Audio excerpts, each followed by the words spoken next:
It's nice to see some people here. I'm unaccustomed to public speaking, but I'll give it a go. The last time I spoke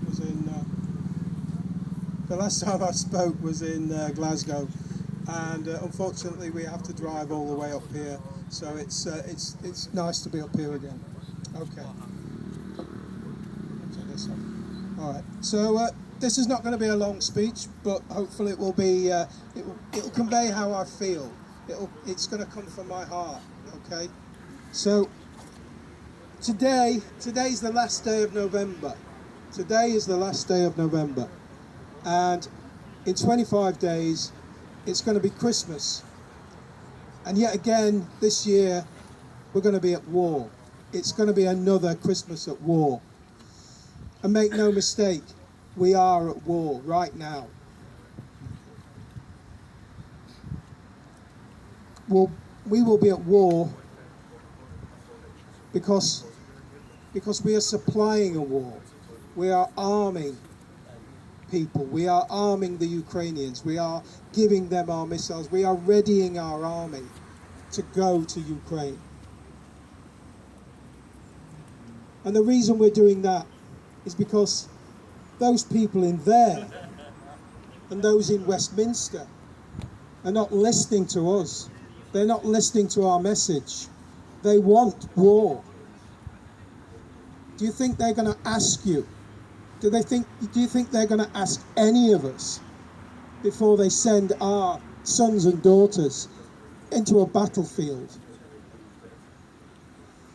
Do they even consult you? No, they don't. And they never will.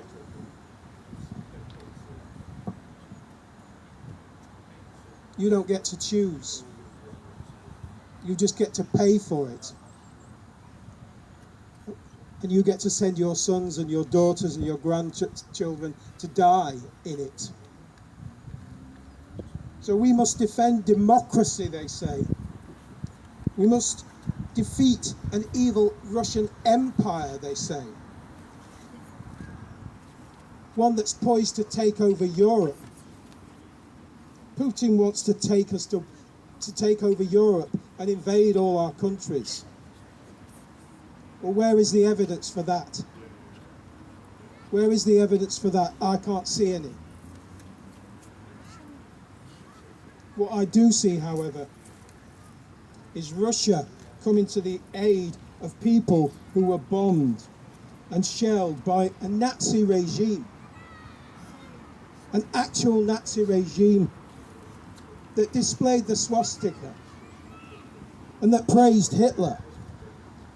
And these are the people we must side with. Well, I ask, where is the democracy? Because there is no democracy in Ukraine. Must our pensioners go cold so that we can line the pockets of a corrupt regime? One which kidnaps its own people and sends them to fight at gunpoint. We've got to drain our nation's wealth to support this, to build up our forces, to fight for these people, this corrupt regime. Must we send our missiles into the heart of Russia to provoke a war it does not want, a war we don't want, but a war it seems that they do. They so desperately do. Putin has said he will mirror the attacks on his country. Whatever we do to Russia, he will do back. But unlike us, he has said he will warn the civilian population before he responds, so they can escape to safety before the missiles rain down. Now I ask you, are those the actions of a mad dictator? Someone hell-bent on conquering Europe? Someone who actually wants war? I think not. But I'll tell you the actions of countries that do want war.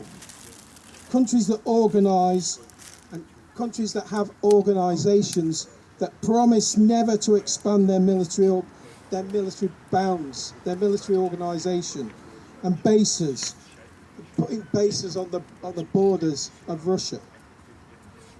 And then they break those arrangements. They break those agreements.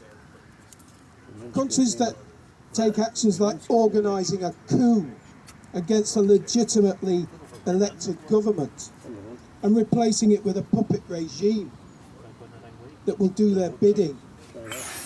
Countries that say nothing when that regime attacks its own people and scuppers the peace talks when its neighbour steps in to help them. Who arm the regime with tanks and missiles and jets and bombs and all the equipment of war. And when that regime starts to lose, as they knew it would, starts to help that regime send ballistic missiles and cruise missiles into the heart of its neighbour. Countries that refuse to negotiate and now talk about supplying nuclear weapons. These are the actions of organisations and countries that actually do want war. On Wednesday this week, there was only one question raised at Prime Minister's question time. Only one question on Ukraine. And it was asking if we could send even more equipment. Not much, just another £379 million worth to add to the £3 billion we have already promised every year in perpetuity.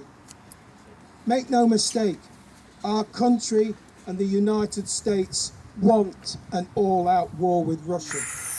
A war that could engulf Europe and most of the world. A war that could end in a nuclear annihilation. This is the great game our lunatics in charge are so keen to play. But not with their own lives. No, with our lives and those of our children and grandchildren. So that's why I'm standing here today. That's why I'm speaking out against this madness. Even at this late hour, Putin has said he will talk, he will negotiate, if our lunatics would only come to the table. This is why it's more urgent than ever that we, the citizens of this country, stand up and say no. This is why we must stand up and stand for peace, because they plainly will not. Thank you for listening. Well done, Glenn. Well done, son. Okay, thank you very much, Glenn.